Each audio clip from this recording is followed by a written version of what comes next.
Rumble's Q damage is receiving a massive nerf. Tristana and Corki are both becoming weaker, while this Zed buff is actually looking pretty impactful. We've got all this and so much more to cover in today's video, as we're going to be breaking down every single change that Riot has planned for patch 14.14, which is set to hit live servers July 17. And did you know that with a 55% win rate, it takes 160 games on average to go up just one rank?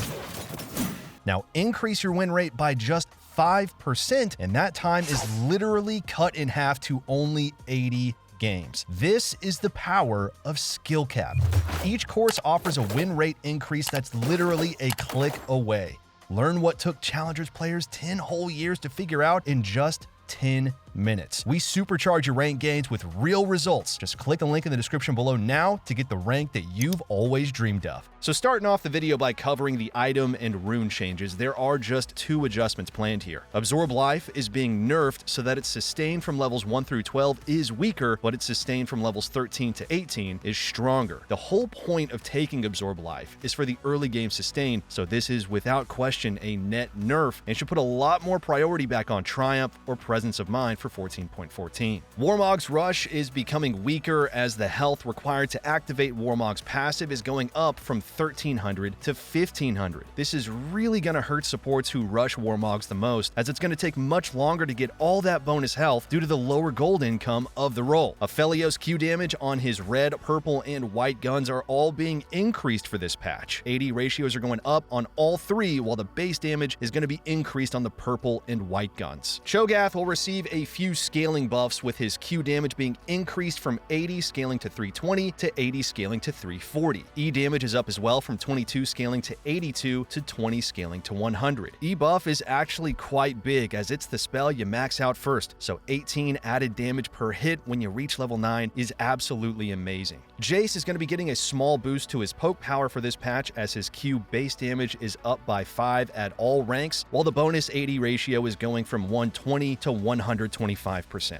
Sion W damage is being increased, with the damage based on the target's health going from 10 scaling to 14% to just a flat 14% at all ranks. We've got a very simple buff to Smolder's Q damage for this patch, as it's being increased from 15 scaling to 55 to 20 scaling to 60. Teemo is going to be able to enter stealth a little bit faster for this coming patch, as Riot has stated you're going to clock into stealth around 0.125 seconds quicker. Zed is actually getting some pretty impactful buffs for 14.14, with his Q base damage going up by 10 at all ranks, and E cooldown refund is up from 2 to 3 seconds. Okay, so moving on to the champion nerfs now. We have a couple of range changes to Bel'Veth, as her base auto range is dropping from 175 to 150, while the bonus range she gets from R is up from 50 to 75. Brand is being nerfed yet again, and this time Riot's targeting his E, as the base damage is going down by 5 at all ranks, while the cooldown is up by 1 second. Corki's been a very problematic champ in pro play recently, so Riot's looking to punish his early game even more by reducing his base health from 640 to 610.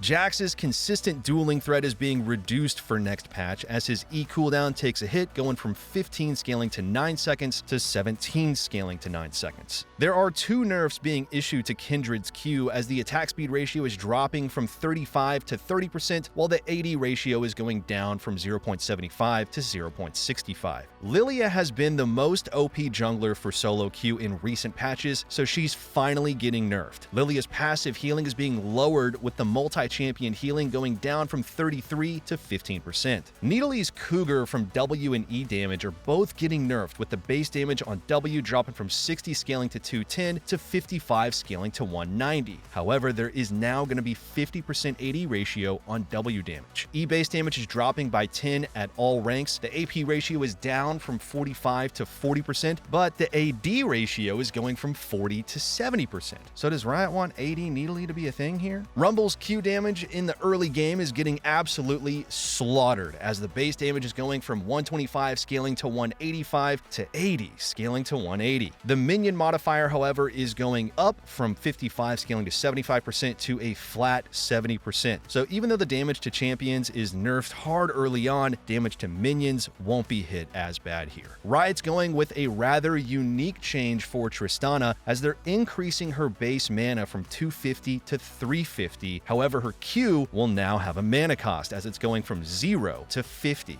W mana cost is being lowered from 60 to 50, and basically what this means is that Tristana's extended laning strength becomes weaker for next patch, as once you've used Q twice here, everything from then on out is going to be hurting your mana pool more than before. Zyra's plant damage is going to be targeted for this patch, as the base damage is dropping from 16 scaling to 84 to 15 scaling to 75, while the AP ratio sees a small boost from 18 to 20%. Plant bonus monster damage is going down as well, from 60 scaling to 100 to 50 scaling to 100. Riot has a bunch of changes planned for Aurelion Sol, so let's break them all down here. Base AD is going up from 55 to 58. Q initial mana cost is going from 7.5 scaling to 12.5 to 30 scaling to 50. However, the persistent mana cost of Q won't come into play until 1.25 seconds into the channel, and will apply every quarter second instead of 0.5 seconds into the channel and applying every half second. Basically what this means is that if you're just tapping Sol's Q for the Rylai slow, you're just going to be punished more. However, if you're using a fully channeled Q, there's going to be no difference in the mana cost from before. W range is being adjusted from 1200 units up to 1500, scaling to 1900 units. E mana cost is going down from 80 scaling to 100 to a flat 80. R damage AP ratio is going up from 65 to 75%. The R shockwave damage multiplier is being lowered, however, from 100 to 90% of falling star damage. A couple of Hecarim adjustments are going live for this patch. Health growth is being increased from 99 to 106. W duration is down from 5 to 4 seconds. The healing is going up from 20 to 25%, while cooldown of the spell is being lowered from 16 scaling to 14 seconds to a flat 14 seconds. E cooldown is going to be nerfed early on, but buffed later, going from 18 flat to 20 scaling to 16 seconds. Riot's going to be changing the way in which Aurelia's passive attack speed scales moving forward, as instead of giving you bonus attack speed at levels 1, 7, and 13, the attack speed you receive will scale with each level. Aurelia's AD per level is dropping from 4 to 3.5. The Q cooldown reduction that you get from putting points in R is going down at rank 2 and rank 3 of Aurelia's R.